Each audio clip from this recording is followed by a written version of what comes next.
And finally, what started as a simple Typhoon Haiyan fundraising for two Filipino Canadians in Ontario has paved the way for more acts of love for Tacloban.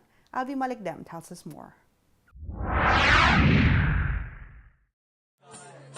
It was a Valentine's Day to typhoon-stricken Tacloban in the Philippines that gave birth to Love Tacloban. Krista Koning flew to the Philippines February 14th after weeks of raising funds for Typhoon Yolanda victims. There he met up with friend Jessie Cortez, who was already doing relief work for typhoon victims. It was their first humanitarian mission. Both men felt that they had to do something after seeing Yolanda's rat. Well, I've done fundraising and I've done volunteer work around the city, but I never really got to actually experience, how it is out there, how poverty is, or even about my culture and how my parents grew up. So that was another thing that really sort of propelled me into going down there. It was just under something to really discover myself as a Filipino, but also I wanted to, be down on the ground and really help people and see what kind of change I could do. What got me involved with Yolanda was, I think when it happened, I wanted to do something.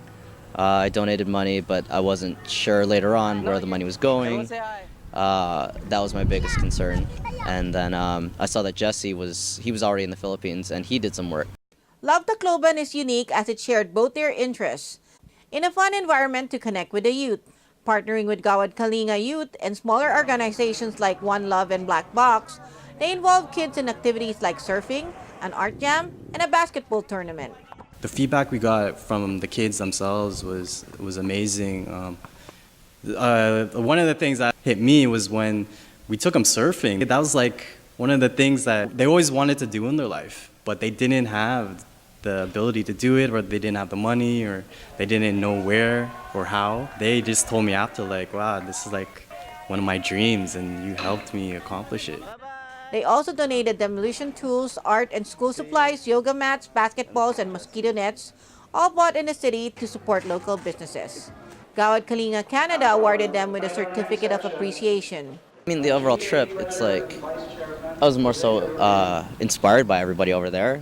They were grateful, they said thanks and everything.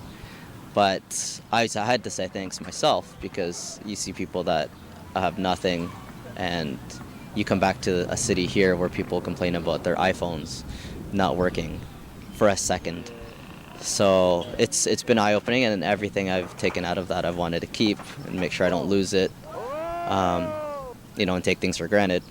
I mean, I walked back into my place and I said I have too much stuff. So right away that kind of drove to the next projects. The two believe there is a continuous need to reach out. They are now working on Run Tacloban and have collected tons of shoes, shirts, and athletic gear. They've also earmarked their next projects in time for Yolanda's first anniversary. We also have Skate Tacloban, collecting skateboards and shoes for about 100 skaters.